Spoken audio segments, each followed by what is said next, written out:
Največja težava, ki jo malo gospodarstvo ali pa gospodarstvo nasploh ta hip v Sloveniji ima, njegova prezadolženost in pa seveda v veliki meri tudi kapitalska neustreznost.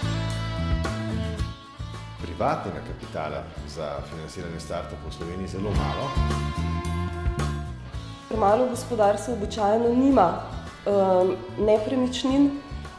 Banke zahtevajo tudi osebna jamstva, kar pravzaprav pomeni, da d.o.o. kot družbo z omejeno odgovornostjo spremenjajo v s.p. Včasih pred recesijo niso bile takšne in banke bi mogle narediti spet revizijo svojih ocenjevanj. Se podjetniki soočamo z tem, da nam enostavno banke ne verjamejo, da bomo ustvarjali določene prihodke. Rešitev vidimo temu, da se je treba zelo dobro pripraviti na pogovor z banko in potem pripraviti vlogo oziroma predlog za odobritev kredita na tak način, kot ga želi tudi njena zadnja banka slišati.